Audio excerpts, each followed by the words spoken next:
When we got there, ang sabi ng mga doktor, nag-flatline na siya.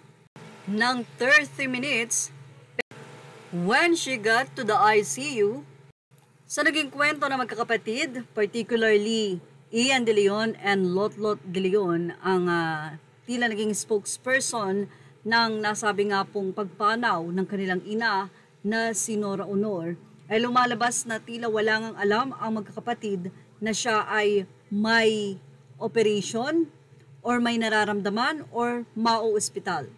Hanggat maaari daw kasi alam na alam ni na Lotlot na ayaw ni Nora na nag-aalala ang ito sa kanila. Pero sa 70th birthday na ginanap ni Nora ay talagang maayos na sila, nagbabanding, hindi nga lang nila ito isinasa publiko. Ayon daw sa mga doktor ay ginawa na nila ang lahat para ma-revive si superstar Nora Aunor.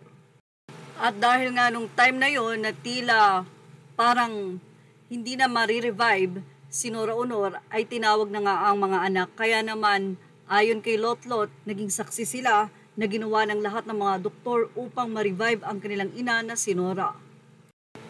Ayon kay Matet, nung nakausap naman daw nila ang mga doktor, sinabi nitong successful ang angioplasty na ginawa sa superstar.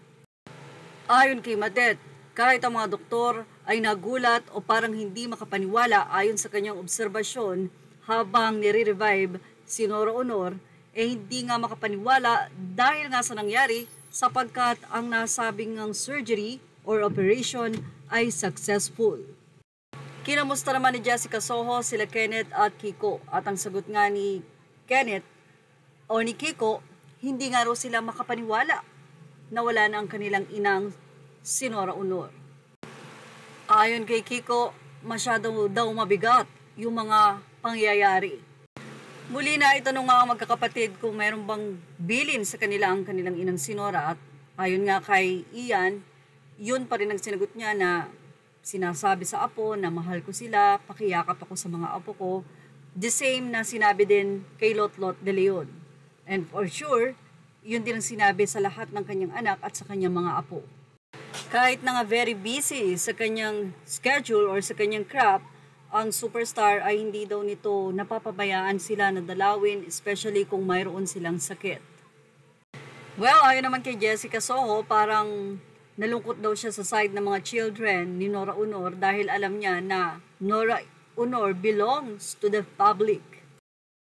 Well, bilang mga anak, hindi din selfish si Lotlot dahil ayon nga kay Lotlot, si Nora ang breadwinner ng family, kaya lahat daw yun ay shinare ni Nora sa kanilang pamilya or sa kanyang pamilya. At sa kung sino yung nangangailangan ng tulong niya. Ayon kay Lotlot, growing up, wala namang araw na hindi namin siya hinanap. Wala namang araw na hindi namin siya kailangan.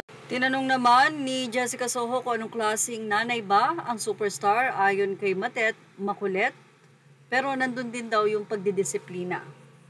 Napaka-generous talaga ni Nora Aunor dahil kinuwento nila Matet na nung bata sila ay pinasara daw ni Nora Aunor ang Fiesta Carnival at stop lang nandun at sila lang ang nandun. Talagang enjoy nila ang buong carnival na iyon na tila nirentahan ng kanilang ina para sa kanila.